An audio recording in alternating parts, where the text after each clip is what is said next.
This video will cover Iron Gold, the first book of Pierce Brown's sequel series to Red Rising.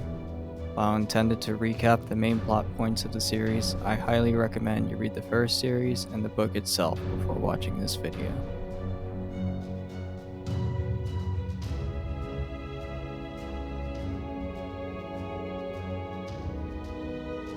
The solar system is at war. 10 years have passed since the fall of Octavia Alune and the Society at the hands of the Rising. Now, 3 bodies of power vie for control. The Society Remnant, led by House Grimace and the Ash Lord, hold the inner core planets of Mercury and Venus. The Solar Republic controls Earth, Luna, and Mars, headed by the sovereign Virginia Augustus and her husband and arch-imperator, Darrow. The moon worlds of the Rim remain united under the control of Romulus Al Ra. Darrow is now 33 years old. The long years since the Rising have not brought him the peace he wanted, only war. Now, wary of conflict with the Remnant and Rim, wanting only to see his wife and son again, he prepares for an iron rain on Mercury. Alone in his armor, he remembers the girl who began it all. Now that her dream is spread, he wonders if she would recognize it. He thinks of his son's face and how he will soon become a man. And he thinks of his golden wife, how she stood on the landing pad looking up at him, wondering if he'd ever return. More than anything, he wants this to end. Men call him father, liberator, warlord, slave king, reaper. But he feels the boy as he falls toward war-torn Mercury, his armor red, his army vast, his heart heavy.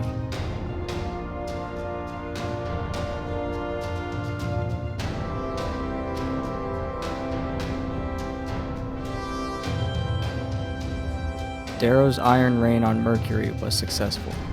At another one of his triumph celebrations on Luna, despite the tremendous victory, his heart remains heavy.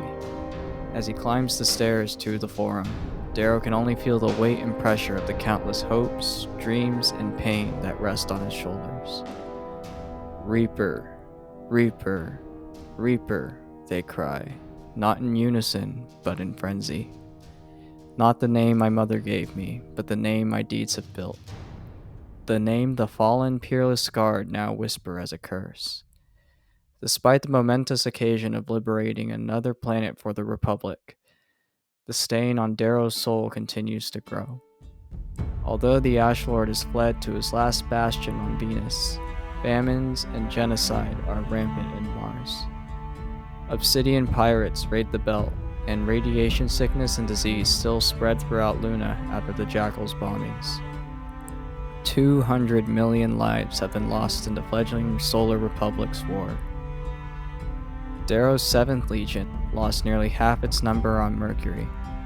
Also known as the Pegasus Legion, they are commanded by the Hammer, Thraxa au Telemanus. Orion and Harnassus, his other lieutenants, remain on Mercury battling the Ash Lord's stranded legions. At the summit of the Forum, Darrow hails the Archwarden of the Republic, an obsidian hero of the Rising named Wolfgar. Also present are Sephi Valaris and Severo and his Howlers, drunk and rancid as ever. Wolfgar is loyal to the Republic and the Senate, and quietly lets Darrow know of his disapproval of the Iron Rain. It is revealed that Darrow disobeyed the orders of the Senate when he launched his forces. 2 days prior, Dancer O'Farron and the Senate had told Darrow to maintain the siege around Mercury. Darrow now reaches the Forum to meet with the Senate, where he also sees Virginia. He returns home to Silene Manor, guarded by Virginia's Lion Guards. Niobe au Telemanus, wife of Cavix au Telemanus, has been overseeing the education and weapons training of Severo and Darrow's children, who have been raised together and become companions. Severo and Victra now have 3 daughters, Electra, Diana, and Calypso. Darrow and the Goblin watch as Pax duels Electra, the eldest at 9 years old. Darrow and the Goblin watch as Darrow's son Pax duels Electra, the eldest at 9 years old. The children, with the color hierarchy now toppled and all sigils and middle names removed, train with other colors now as well. Severo and Electra joyfully reunite, but Pax and Darrow greet each other in a colder, more formal manner that troubles the Reaper. Towering over this boy, I feel so very small. I lost my father to a cause. Have I doomed Pax to the same fate? Darrow heads to the garden, where his mother Diana spends her time. She is perhaps one of the only people in the solar system who can tame Severo with words. Dancer, a prominent senator now, is also there. Like Wolfgar, he has begun to question Darrow's tactics and strives to preserve the integrity of the Republic. The Reaper unconvincingly assures Dancer and Diana of the war's imminent end and promises he will remain home for a while. Although the Sons of Ares have been disbanded, Dancer remains of legendary repute. After fighting in the Rat Wars on Mars, he joined the Senate and became leader of the Vox Populi, a socialist low-color party that seeks to control the influence of Golds. They are the Sovereign's main political opponent. The Senator remains opposed to reinforcing Darrow's army in the wake of him disobeying the Senate. This frustrates the Reaper, who believes a quick strike on Venus will finally end the war. Dancer worries Darrow will become another tyrant, and tells him the people are tiring of the massive casualties in battle. 1 million soldiers were lost in the capture of Mercury. Victra, pregnant for a 4th time, arrives in time for dinner. Kieran and his wife Dio also join the party. Darrow feels at peace for the first time in a long while. He retires for the night with Virginia, but the moment of comfort is shattered when Daxo au Telemanus informs them Dancer has called an emergency session of the Senate.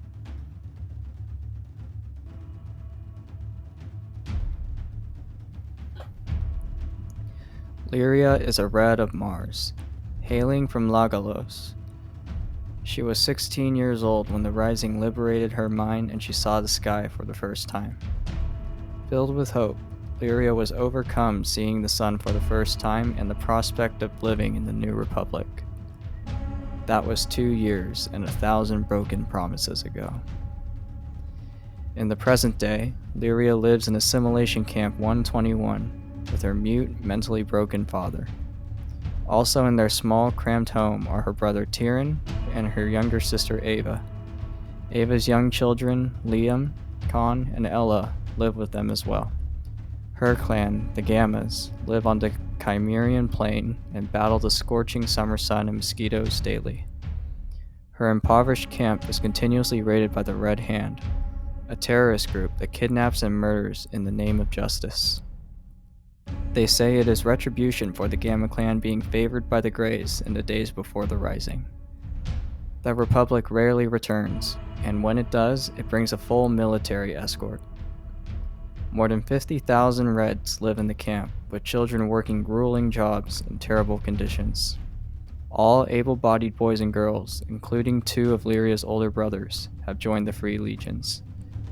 Despite their conditions, the younger members of Lyria's family are still enamored by the legend of the Reaper, while Lyria is more disillusioned by the peace and false promises of the Republic. Late in the night, Lyria, Tyrion, and Ava are awakened by the faint roar of ships approaching. Tyrion and Lyria sneak out to investigate. Tyrion and the other men of the township approach the ships. A red woman with a scarred face walks out and demands to know where the Gammas live. She opens fire, killing several men, including Tyrion. Lyria staggers back to her home and alerts her family about the Red Hand, tearfully telling them of Tyrion's death. They prepare to flee, but are forced to leave Lyria's disabled father behind. Lyria runs to the hospital to retrieve Liam, while Ava flees to the northern jungles with the children. As the Red Hand closes in, she finds Liam and they barely manage to escape, reaching a muddy field that lies before the jungle. Lyria and Liam are forced to hide in the camp's dump site. Frantically trying to reunite with Ava, Lyria suddenly smells smoke. The Red Hand has set fires in the dump site to flush out the survivors.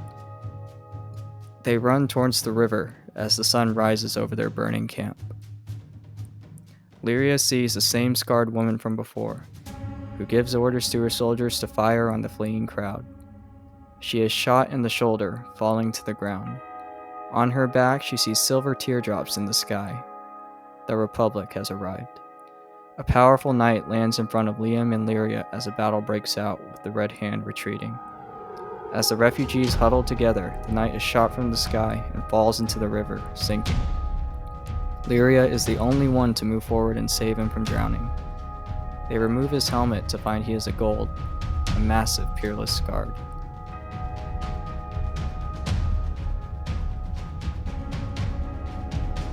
Ephraim T. Horn is a Grey Legionnaire turned leader of a crew of thieves. The former husband of Trig T. Nakamura is a heavy drinker and recluse, socializing only with his gang: Dano, an acrobatic red, Syrah, a green, and Volga, an obsidian. Presently, the freelancers are in Hyperion on Luna, attempting to steal Selenia Sal Lune's razor from the Museum of Antiquities. They successfully complete the heist and deliver the razor to Oslo, the arbiter who gives them jobs. He tells the thieves the jobs are done and leaves without another word. Later, Ephraim goes to a bar. He nearly picks a fight with two Greys, but they are interrupted by the arrival of Holiday T. Nakamura, a howler and renowned warrior in the Reaper's Pegasus Legion. Volga is also at the bar, hiding in the corner. Annoyed when she tells him she was checking on Ephraim's well-being, he sends Volga home and tells her they are only business associates, not friends. Returning to Holiday, they somberly celebrate Trig's birthday. It is revealed that Ephraim had left the Rising years before, disgusted at the amnesty handed out by Mustang to Golds after the war.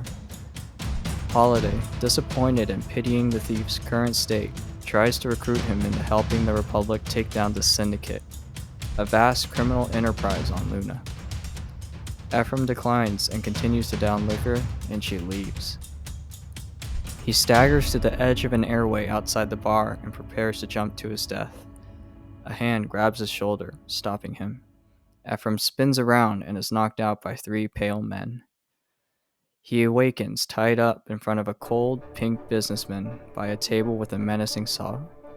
The pink introduces himself as a fellow thief to Ephraim, stating he knows the identities of him and his crew. He demands to know where Selenius' razor is, but Ephraim plays dumb.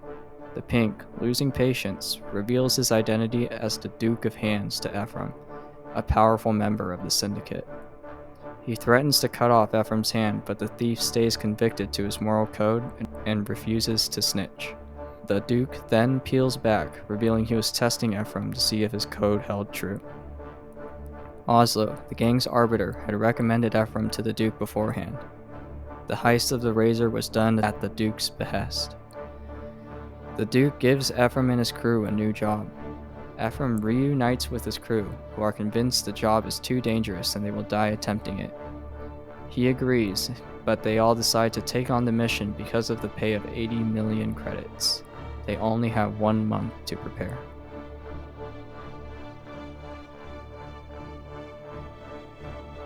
Lysander Al Lune is revealed to be alive, still under the protection of Cassius Al Bellona. They live on board their ship, the Archimedes, drifting in the asteroid belt with their pilot Pytha. The Lune is 20 years old now and reflects on his parents often. Although gifted with a strong memory, he has trouble recalling his mother's face, only knowing of her wild, ambitious nature. With Octavia dead, he painfully recalls how his parents' ship was shot down by terrorists. He dreams of being able to travel uncharted space one day, even to distant stars. Although Cassius saved his life on Luna, Lysander finds he still can't forgive him for his betrayal of the Sovereign and the toppling of the Society. Now that Empire is a fractured, sick land so drunk on war and political upheaval, it's likely to devour itself in my lifetime. Cassius brought us here in search of redemption, but no matter how many traitors we save from pirates, or foundered ships we rescue, his eyes remain dark, and I still dream of demons from my past. Lysander notes that in spite of his redemption, Cassius still seems like a lost soul. The former heir of Mars now drifts far out near the rim with no family or house to fall back upon. Their ship hears a distress signal from the space between the Republic and Rim's territories. Upon arriving at the smuggling ship, Cassius and Lysander board and encounter a gory scene but no bodies. Using the mind's eye, an analytical mental tool learned from Octavia, Lysander deduces the crew was killed less than a day ago by larger assailants. He and Cassius worry the ship is a victim of an Asomani raid. The Asomani are an offshoot of Obsidians who escaped the purge by Golds after the Obsidians' dark revolt several centuries ago. They are characterized by red skin and over time have transformed into almost a completely different species. Lysander and Cassius encounter several low-color survivors. They learn a gold woman had paid the ship to drop her at a remote location, asteroid S-1392. Pyre radios in, telling the pair that several Asomani ships are inbound. Cassius begins to evacuate the prisoners, but right before leaving, Lysander turns back to save the gold woman. He finds her tied up and the rest of the crew in cages. Introducing himself as Castor Aljanus, he cuts her free. She steals his razor and flees, promising to return. The Obsidians appear, and Lysander is also forced to flee, killing several with his pistol. The prisoners are left behind. As he makes his way back to Pyre and Cassius, he runs into the gold woman, who has killed several raiders despite being badly wounded. As she falls out of consciousness, she urges the party to fly to asteroid S-1392, where there is supposedly help. Lysander, acting on a hunch, discovers she had used prosthetics to cover her identity as a peerless guard, indicating she is part of a powerful Rim world house.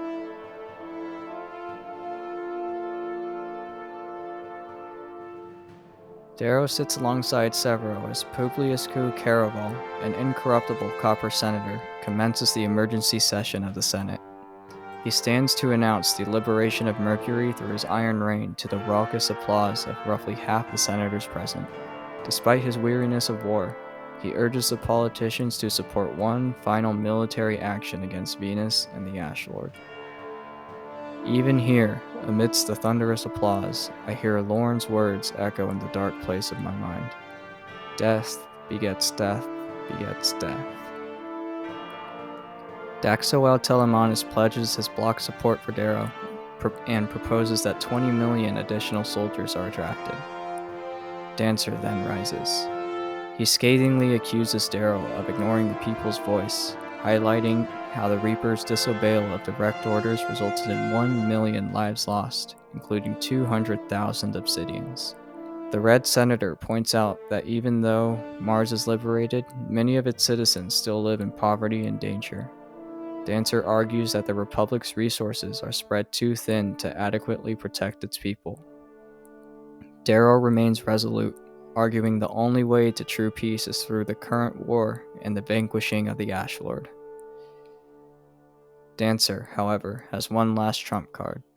He calls for a witness to the stand. To the surprise of everyone, Julia Albolona steps forward with a message from the Ash Lord that sinks Darrow. She claims the Ash Lord had sent dignitaries to Darrow to discuss an armistice and peace treaty. Although Darrow claims to a furious Mustang the talks were a ruse, given the Ash Lord's ruthless nature in war, he has now completely lost the support of the Senate. Red senators turn on the Reaper, along with the Obsidians and Publius's coppers. Mustang was not told of the talks beforehand. Although this protects her politically, she is powerless to help Darrow save face. The emergency session ends. Darrow is removed from high command and placed under house arrest, to be escorted by Wolfgar back to his estate. However, he remains steadfast on his way being the right way. I know this war will not end with politicians smiling at each other from across the table. It will only end as it began, with blood. No, Severo. Summon the Howlers.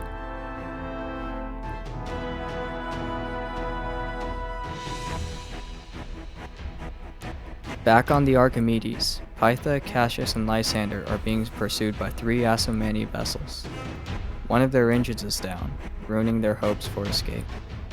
Cassius is furious Lysander went back to save the Gold Woman, which critically delayed their escape. They are out of options until Lysander suggests flying to asteroid S-1392, where she said there was help. The major problem is that it lies in rim space. As they are in a Republic ship, this would be interpreted as a provocation of war. To convince Cassius, who wants to fight the Asomeni, Lysander lies and tells the woman wasn't a peerless scar. They arrive at the asteroid, and the lie soon falls apart when 3 military vessels drop their shadow cloaks and ruthlessly destroy the pursuing Asomeni. A transmission reaches the Archimedes, informing them they will be boarded. The speaker's accent hails from the moon Io and House Ra, posing a formidable danger to Cassius and Lysander's lives. They scramble to hide their personal possessions, anything that might identify them as a Bologna or Loon, 2 of the Rim's hated enemies. Cassius dons a mask and undergoes a painful physical transformation that gives him the appearance of a bronze gold. They adopt false identities, posing as Castor and Regulus out Janus.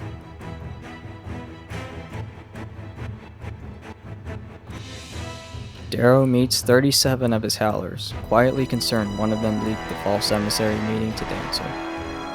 He finds Quicksilver, sympathetic to his political downfall, and asks him to prepare the ship Nessus with Thraxa out Telemanus. Darrow is also accompanied by Alexander out Arcos, Lauren's grandson. He is a prodigy with a razor and stands alongside Darrow's niece, Rana. They both serve as lancers to Darrow, with Alexander as his arch-lancer. At the meeting with the Howlers and Sephi, Darrow reiterates his growing desire to liberate the core before the Raw of the Rim attack the Republic. He decides not to mobilize the 7th Legion, fearing the political and military chaos that will ensue and the cycle of autocracy continuing.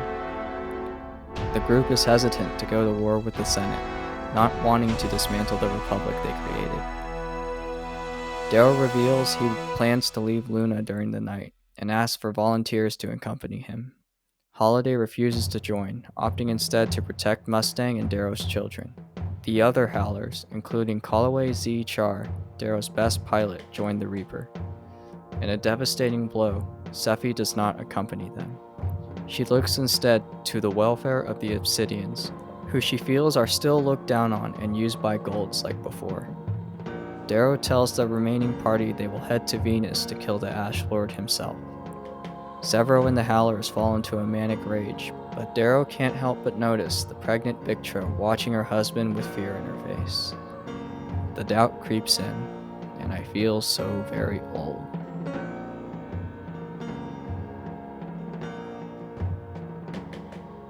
Lyria stumbles back to her house, dreading what she might find. She walks across the killing field, where the Republic has laid out the bodies of the dead, and by her house finds the bodies of Tyrion and her father. Towards the end of the row of bodies, she finds the body of Ava, her throat mangled. Laying next to her are her children, broken and twisted. Someone shrieks in the distance like they're on fire, and it's long after the medics pull me away that I realize the screams are my own. Lyria comes back to her senses in a hospital bed with Liam by her side. She is unsure what to say to him, or even herself, to make her world make sense. Then, the massive gold she saved earlier enters her tent, thanking her for saving his life.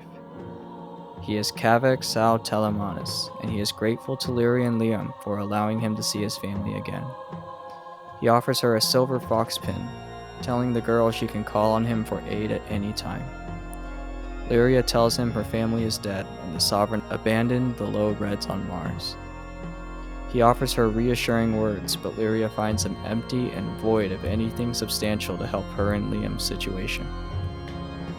Kavix leaves the tent, preparing to depart Mars for Luna. After a moment of hesitation, Lyria chases after him in her hospital smock. She reaches the Telemanus jet and is stopped by soldiers before Kavix notices her at the Fox Sophocles pressings. Lyria demands that she and Liam accompany him on his flight to Luna, claiming Mars is no longer a home for them. Kavix and his daughter, Xana, are hesitant due to the new immigration policies set in place by the Republic and backlog of refugees. Then, Sophocles bounds over to Lyria and finds 2 jelly beans in her pocket, which may or may not have been placed there by Kavix. The gold takes it as a sign that Lyria and Liam should accompany them to Luna, and takes on Lyria as a valet to House Telemanus. Lyria is finally able to leave Mars, and Kavix takes her hand and asks her, "The worlds are very big, and you are very small. Do you think you are ready, little one?"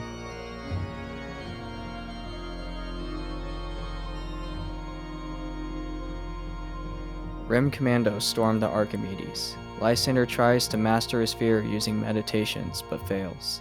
They subdue Lysander and Cassius and beat the rescued crew, killing a blue woman and feeding her to their hounds. A cruel, older gold woman questions Lysander aggressively, believing him and Cassius to be spies working against the Rim. The soldiers encounter the gold woman Lysander rescued and signal their commander. It is revealed she is the Storm Knight's sister. Lysander deduces the Rim must have their own order of knights, as Darrow had killed the core Storm Knight on Earth. The older woman, clearly a powerful warrior, seems to be a Cryptea, a member of the secret police of the Rim, supposedly purged by Octavia. It is clear Cassius and Lysander have become involved with powerful members of the Moon Lord houses. A stoic, gloomy yet powerful warrior enters the hangar, addressed as Diomedes. The force of him is so raw, so true and uncalculating, that he seems as pure as a natural element, undimmed by compromise, untamed by society. He makes me feel so small as I realize men like him can exist. The older woman is revealed to be Venator Pandora, the ghost of Ilium and the Rim's greatest assassin. Diomedes rushes to assist her, who he calls Little Hawk. Her name is Seraphina, and after some vague conversation with Diomedes, admits she found nothing in her errand to the goal. Pandora wants to question Seraphina, but Diomedes is steadfast there is nothing she could have done that his father would be afraid of. Lysander and Cassius are taken to cells, but are troubled that they are now under the control of Diomedes Al-Ra, the Storm Knight of the Rim, and the son of Romulus Al-Ra.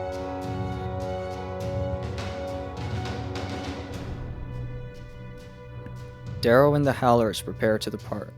Victor tries to convince Darrow to make Severo stay behind, but they both know it's a pointless request.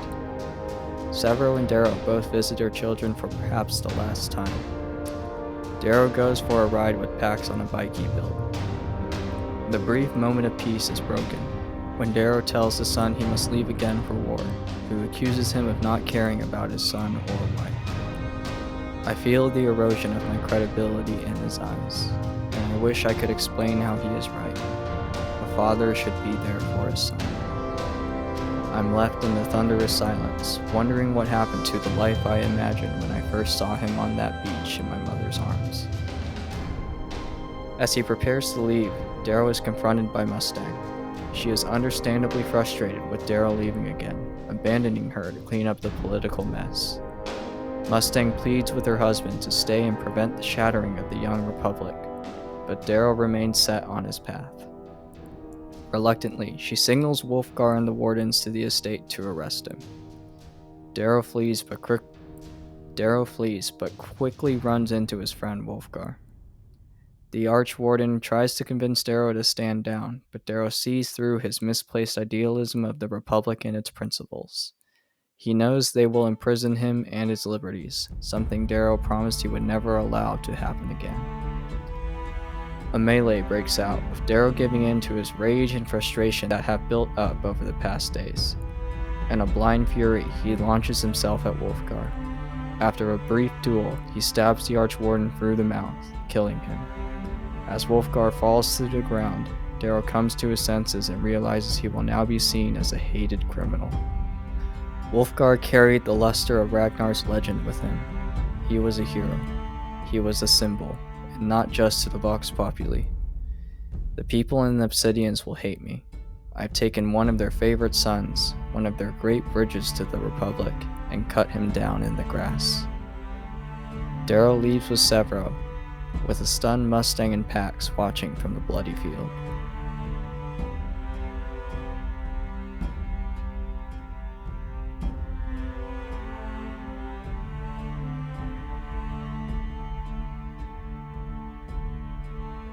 On Luna, Lyria has taken on the duties of caring for Sophocles, while Cavix attends to his political duties.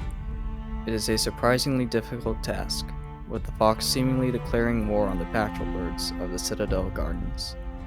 Consequently, Lyria is tasked with collecting samples of his poop for the Telemanus' physician to figure out the cause of the fox's behavior. Regardless, she and Liam finally feel safe. Liam's vision has been restored, and he is attending the Citadel School and is able to be regularly visited by Lyria.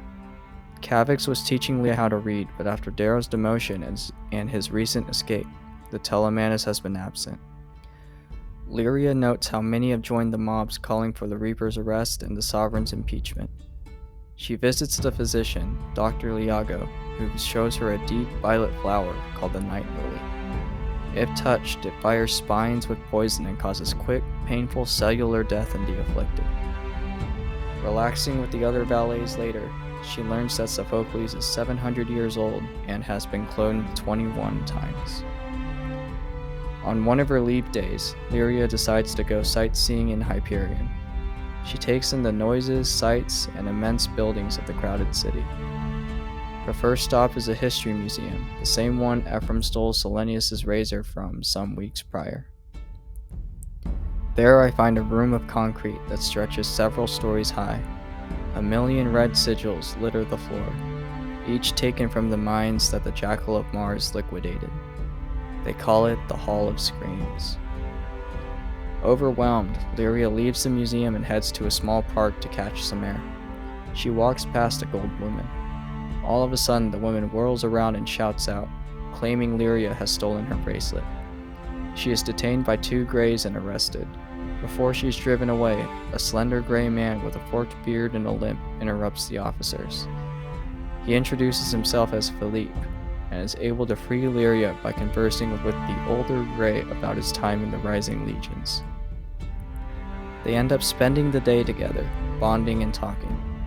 Lyria notes she seems to remind him of someone. They talk about Philippe's fiancée and Lyria's time on Mars. It is revealed that Philippe is actually Ephraim, with Lyria unaware of the ploy.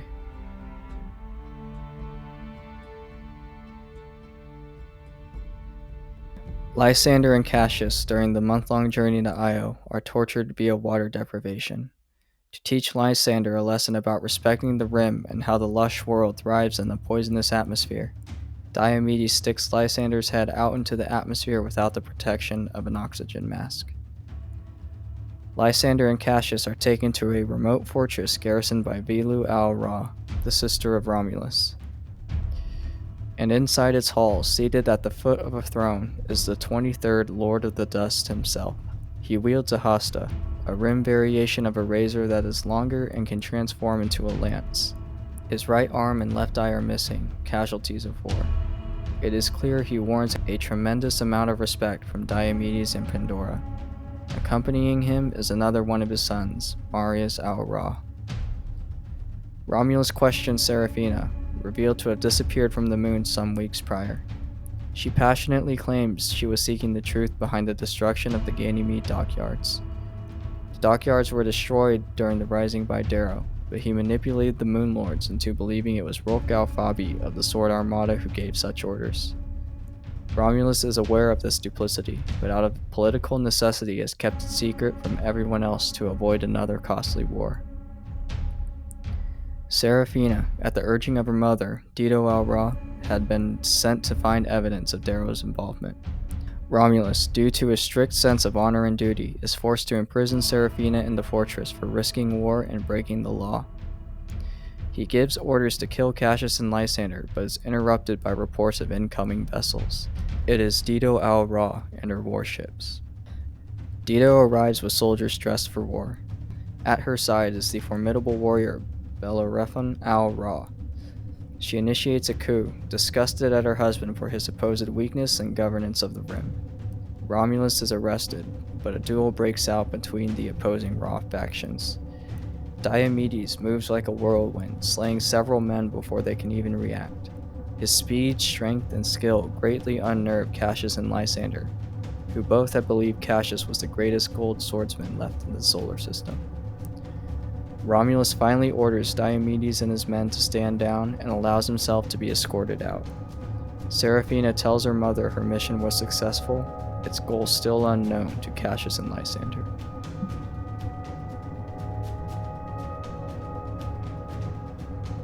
Darrow and the Howlers fly over the Atlantic Ocean on Earth. Despite his status as a wanted outlaw, the Reaper feels liberated from the burdens of politics. Mustang still clings to her seat as sovereign, but just barely. Now, Darrow leads the Howlers to the Deep Grave, a mobile underwater prison on Earth where the most powerful gold war criminals are contained. Their goal is to free the Mad Minotaur, Apollonius Alvali Wrath, one of the greatest warriors in the solar system, Tactus's older brother, and arguably a bit insane. Along the way, they free a mute stained obsidian who they name Tongueless. The Howlers encounter Apollonius in his lavish cell and tell him they are working for his brother Tharsis. They are forced to sedate him, but in a scuffle with the Minotaur, Darrow's helmet falls off, revealing his identity.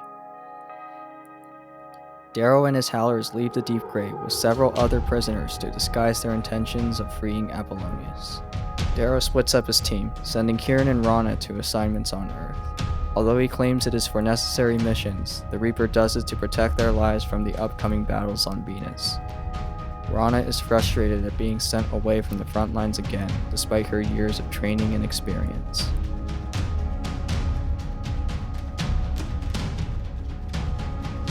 Ephraim and his crew continue to prep for the heist, surprised at the Duke's vast resources that are open for their disposal.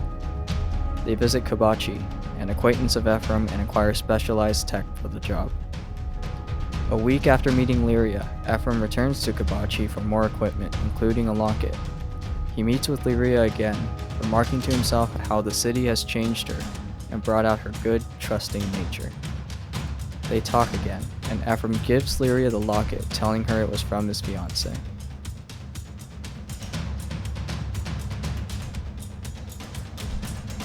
Dido takes Lysander and Cassius to Sungrave, the greatest city in Io. It is carved into a massive mountain with stone dragons littering its heights. Lysander notes that despite the crippling of the Rim dockyards in the Rising, there are many new and modern trading and war vessels. Combined with the survival of the Rim's secret police and its Olympic Knights, the Loon duly notes the Rim is prepared for war and not as weak as it once seemed. In their quarters, Lysander is treated by a pink man and woman. He is unable to accept their company, feeling disgusted by how pinks were treated in the society. Pinks were not needed to make my grandmother's world function. They were bred for lechery, subjected to centuries of systematic breeding and abuse. Their suicide rate is 11 times higher than that of any color. Gold is to blame for that. Gold has lost its way. As he excuses the pinks, Lysander notices the woman seems relieved before feigning shame, something normal pinks are not conditioned to do. Her name is Aure. He and Cassius talk, and despite Cassius's love for the Loon like a brother, Lysander feels a rift growing between them. It was his decision to investigate the ship, his decision to take away everything I had as a boy and then act like he was my savior. He lives in a fiction, espousing a moral code to justify killing his sovereign, turning his back on our society. He has little faith in his color. I'm losing all mine in him. The two men share a sad moment, reminiscing of the times they spent with Python on the Archimedes, laughing and drinking and playing games. I see by the melancholy look in his eyes that we are united in understanding that something between us is breaking, and neither one of us knows how to stop it. I have outgrown it. I have even outgrown him. Dido's coup continues. Seraphina sneaks into Lysander's room, startling him. It is revealed that internally, Lysander still fears Severo as the demon of his childhood. He remarks how different his childhood was from Seraphina's, who grew up to be a warrior in a poisonous world. She leaves, urging him to give Dido what she wants.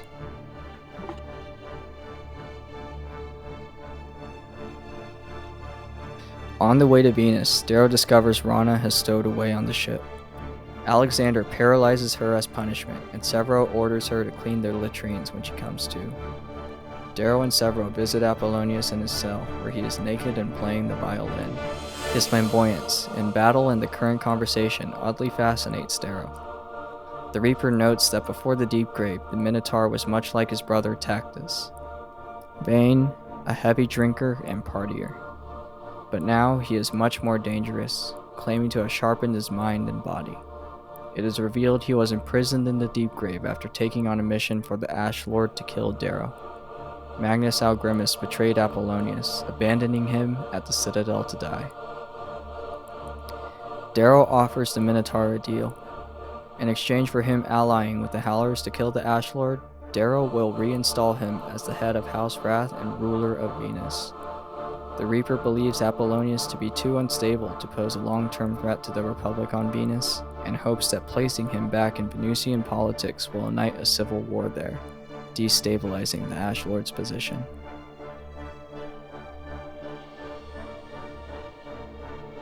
House Telemanus and House Augustus are enjoying Quicksilver's lavish birthday party. Lyria relaxes with the other valets until she is summoned to care for Sophocles. She overhears Cavix and Victra expressing their resentment against democracy and the political maneuvering of Dancer. Victra goes so far as to suggest they assassinate the Red Senator. Lyria manages to coax Sophocles out of the party. She heads to the garden where they run into Pax, Darrow's son. He shows her a datapad he's watching of ship races, and Lyria notes his boyish excitement despite his extraordinary origins.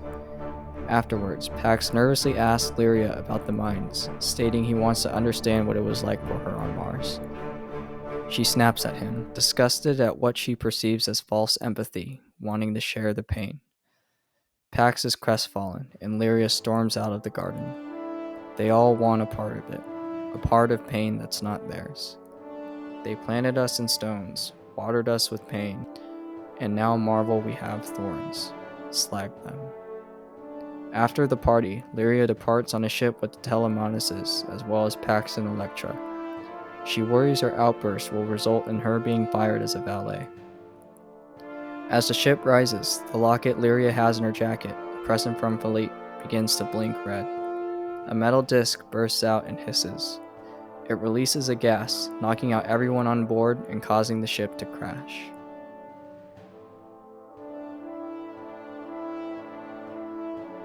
Cassius and Lysander attend a dinner with the Raws, knowing the danger they are in if their identities are revealed. The Raw children are present, as well as Gaia al-Ra, Romulus's elderly mother. She drinks heavily and smokes, only talking to the children in a whimsical tone.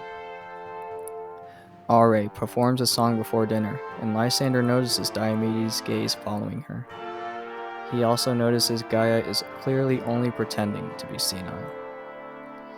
The conversation is friendly to start, with Cassius and Lysander becoming acclimated to the room's different social customs, especially with the portion sizes of food. Lysander is curious about their practicality and strict sense of honor and duty to the law, no matter their social status as peerless guard. His thoughts of revenge against Darrow and his aspirations of reclaiming the Morning Throne begin to re-emerge. But now that I see how much strength is left in gold, how much of the old virtues, it grows harder to see it as the vain fantasy of a little boy any longer. Gold is not dead. Dido expresses her desire to overthrow the Republic, which she sees as a failure for not creating a lasting peace, and her goal to restore the society. She then signals two Obsidians, who bring in Cassius and Lysander safe, revealing her trap. Cassius attempts to negotiate with Dido, seemingly willing to die rather than let the Rim go to war with the Republic. Dido plays hardball with him, and eventually calls him out by name, shattering the facade and breaking Lysander and Cassius's covers. Cassius is quickly subdued by Obsidians. Dido uses a Gruselli, a spider-legged slug, to eat away Cassius's mask and reveal his true identity. Dido orders Diomedes to resolve the blood feud between the Raws and Cassius, but the Storm Knight refuses, stating Cassius and Lysander, whose disguise is still intact, are guests. Cassius swears to protect the people, even if it means sacrificing Lysander to do it. Lysander finds himself unable to betray Cassius to save himself, and supports the Bellona in trying to deny the Raws their war. He is a hero, and I am not. Whatever hate I have for Darrow, whatever hope these golds have kindled in me, I cannot betray Cassius now. I love the man too much. Bellerophon eagerly declares a personal blood feud with Cassius and challenges him to single combat. The former Morning Knight accepts.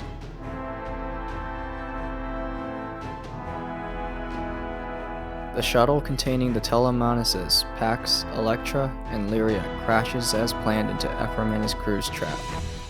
They melt through the ship door and kidnap Pax and Electra.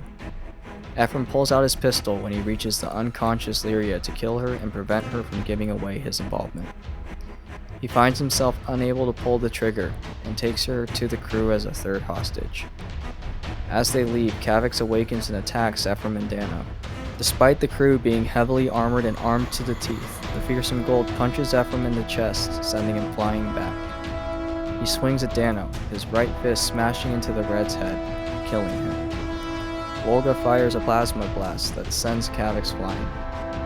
Ephraim has Darrow's body incinerated, and the surviving crew manage to escape with Pax and Electra, looking to reunite with Syrah and the Duke's technicians.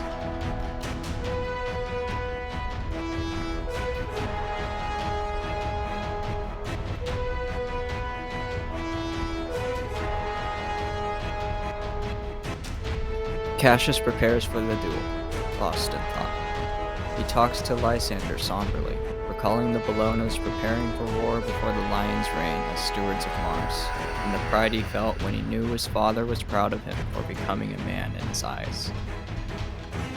You've never known pride like it, Castor. The shining faces, the laughter, the hair and pennants kicking in the wind as two full generations of Bellonas strolled out from the summit in armor under the sun. He turned to me at the foot of the stairs and told me he loved me. He'd done it 1,000 times before, but it was different. It was the first time I felt I deserved his love, to be his son. I realized how lucky I was to have a father like him.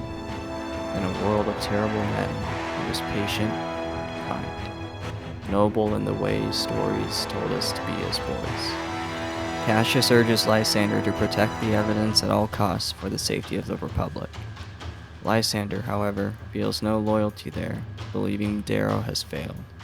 He wants the Republic to fall, and for the Rim to obtain the evidence and go to war.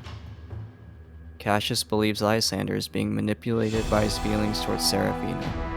The loon tells Cassius his noble actions in the belt won't fix his past sins. It is the responsibility of them, as golds, to kill their enemies and re-establish order. I feel pity as I see him realize he has failed, not to protect me, but to convince me he was right. I've robbed him of that hope, and any chance for his heart to be at peace. 10 years of brotherhood evaporate in a breath. We stare at each other and see strangers. The duel ceremonies begin. Lysander, seated in the amphitheater, stands alongside Seraphina. He observes Romulus, the only Ra he has grown to respect, and his cadre of Olympic knights. They are led by Helios Al Lux, Arch-Knight of the Rim's Order. The room is starkly divided between supporters of Dido and loyalists to Romulus. Bellerophon taunts Cassius, to the disapproval of many present. Dido glances at Lysander, who knows at that moment Cassius had judged the situation correctly.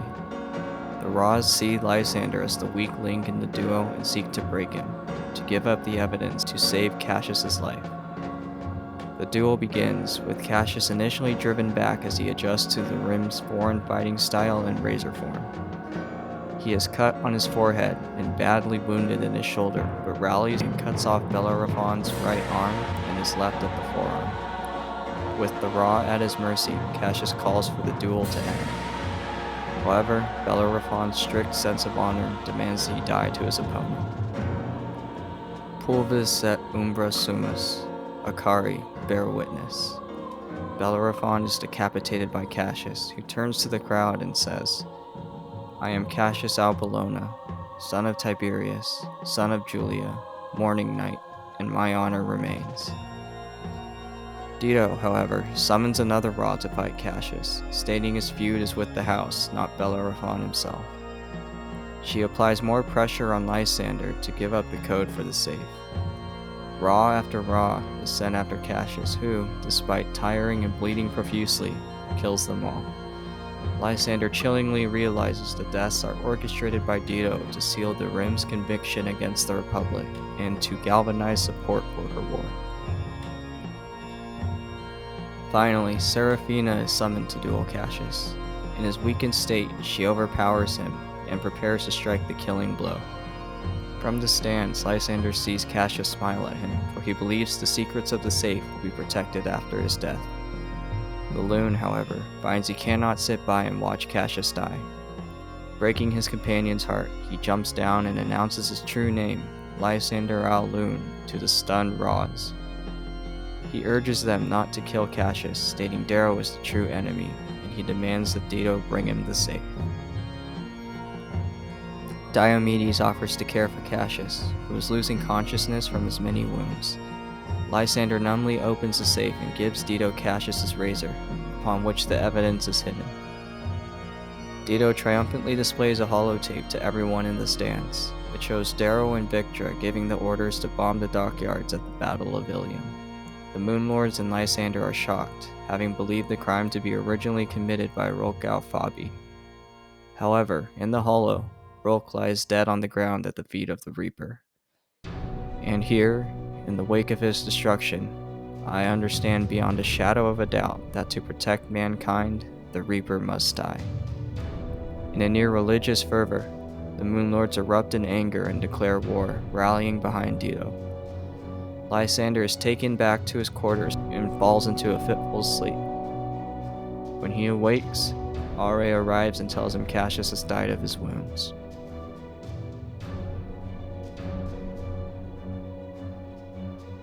Ephraim and Volga head to rendezvous with the Duke of Hands and deliver him Pax and Electra. To the anger of the thieves, the Duke slaps Pax until he cries. Ephraim, noticing Volga's worsening attitude and noting the danger the Duke still poses, tries to get her to leave with him. Just then, an alarm goes off. Lyria has escaped and is loose somewhere in the building. The Duke demands to know who she is and brings out a beaten Syrah.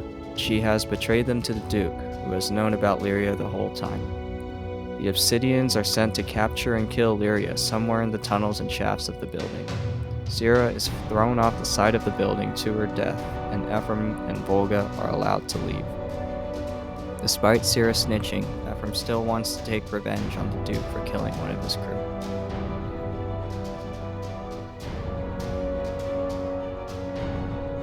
Lyria flees the Obsidians, a million thoughts racing through her head. She not only needs to come to terms with Ephraim's duplicity, but she is also well aware the Sovereign and the Telemannus will believe she was an accomplice to the kidnapping. Lyria runs through the slums of the city and finally arrives at a great checkpoint, where she turns herself in. Holiday arrives to question Lyria. She evacuates her to a ship where several of Victra's war vessels stop them, presumably to capture Lyria for themselves. They punch through Victra's ships and arrive at the Citadel, where Niobe Telemanus is waiting. Lyria is taken deep inside the Citadel, where she is questioned by Daxo and Niobe. She learns Kavix barely clings to life, and tells the Telemanus that the children are still alive. They believe she was recruited by the Society and threatened to torture her. Theodora, Darrow's steward, suggests they use the Oracle on Lyria. The young Red rages against the Sovereign's false promises to Mars, but maintains she is not working for the Ash Lord. As they place an oracle on Lyria's arm, Virginia enters the room, kills it, and demands to talk to Lyria privately. Virginia has a much more receptive approach to Lyria's story, seeming to believe the girl's tale of Philippe. Lyria tells Virginia of the day she ran into Philippe at the museum and the pendant he gave her. They are able to deduce the Duke of Hand and Syndicate's involvement in the kidnapping. Lyria gives them Ephraim's gun, which she stole during her escape from the tower, and they are able to identify him as the culprit.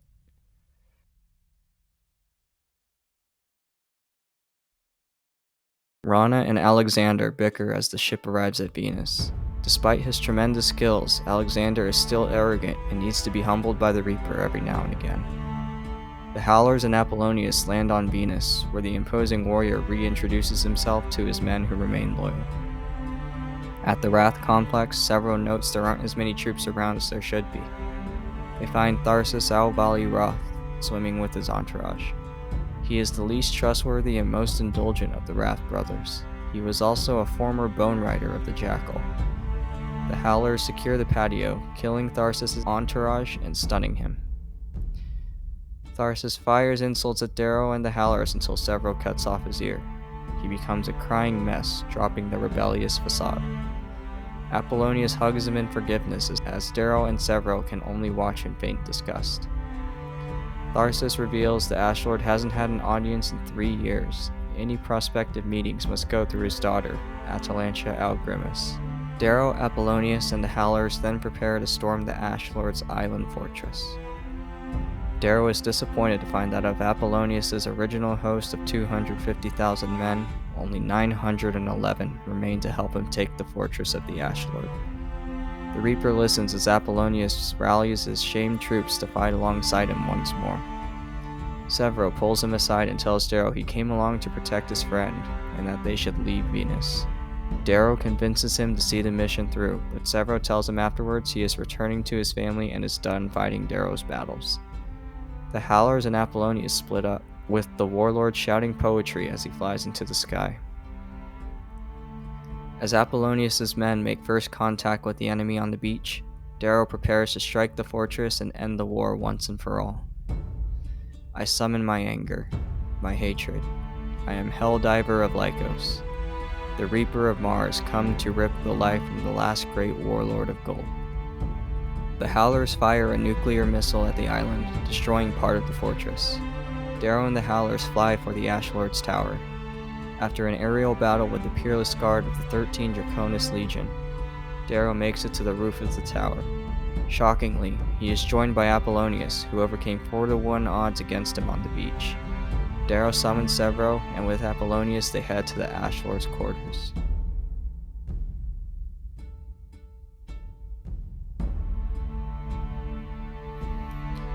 Ephraim is drinking again with Volga. He still can't figure out why the Syndicate wanted the children. He argues with Volga, who is still upset at the immorality of the kidnapping. Ephraim snaps, telling the Obsidian woman she was only ever a weapon for him, not a friend. She leaves the penthouse, and later he boards a ship bound for Earth to escape Luna, but finds it empty. Walking to the lounge, he finds Holiday and a furious Lyria waiting for him.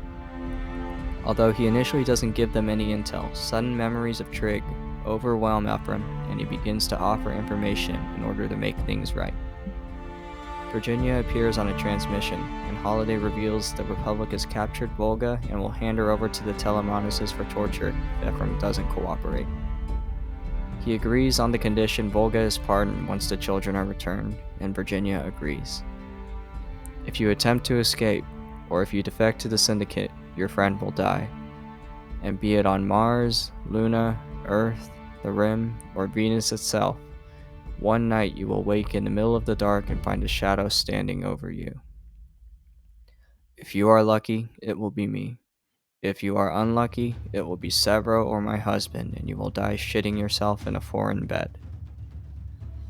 Ephraim meets with Gorgo, the Duke's strongest Obsidian, and the Duke himself. He is forced to wear a distortion hood to prevent him from knowing his location. Ephraim is able to isolate the Duke and force him to reveal the children's location. Unfortunately, he also learns from Holiday on his comm that he is in Endymion, a city several hours away from Republic support. He cuts off the Duke's hand and forces him to open his vault. Ephraim frees Pax and Electra and takes some loot from the vault for himself. They make it to the Duke's ship, but Gorgo shoots Ephraim before they can take off, wounding him. While in the sky, they contact Virginia and prepare to rendezvous at the Citadel. Just 20 minutes out, they are contacted by the Syndicate Queen herself. She takes control of the ship and turns it around. Out of options, Ephraim detonates several grenades in the engine room, crash landing the ship.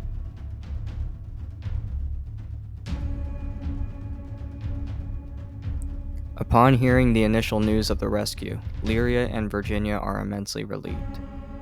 To the Red shock, the Sovereign gets down on a knee in front of Lyria and asks for her forgiveness of the Republic's failures.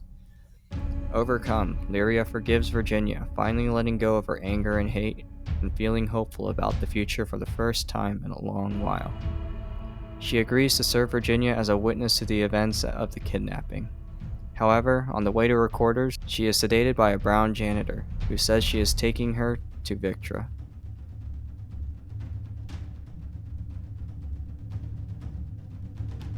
Apollonia, Severo, and Darrow fight their way to the Ash Lord's headquarters. They burst into the room, encountering an odd scene. Medical equipment lines the suite, with a hospital bed in the middle.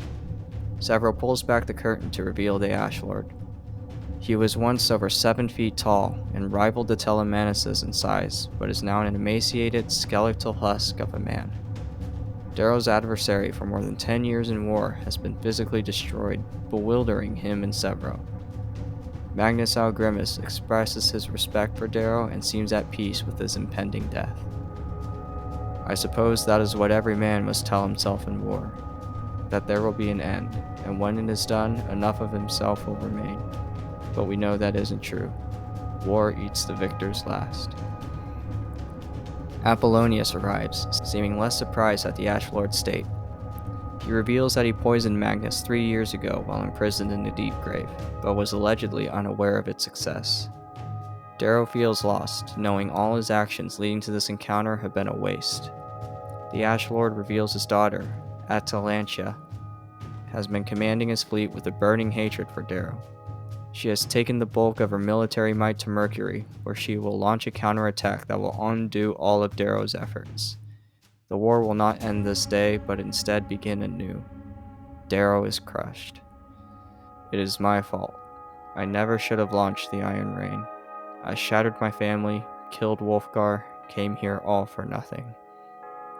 Magnus delivers the death blow. He tells Severo and Darrow, who have not heard news from Luna in over a month, of Pax and Electra's kidnappings. Severo beats the Ash Lord and is pulled off by Darrow. Magnus pops a suicide pill in his tooth and prepares to die, relishing Darrow and Severo's anguish. Overcome with rage, Darrow allows Severo and Apollonius to burn the Ash Lord alive, killing him. All the friends and family tattered and torn by my war, my choices. A stunned Darrow and Severo leave the Ash Lord's tower. He plans to fly not to Luna, but to Mercury to reunite with his family. Throws outraged Darrow for abandoning Pax and angrily departs for Luna with Pebble and Clown. Apollonius arrives and Darrow disables the bomb they have planted in his head as an insurance policy. However, he refuses to hand over the Carthy and Sod family members that were a part of the original deal. This enrages Apollonius, and Darrow knows they are enemies once more as he flies away. Now I sit a world apart, in silence as my friends lie dead, and the rest return to my son while I race away from him toward the war. I set aside the father, welcoming the reaper, and letting the old rage take hold.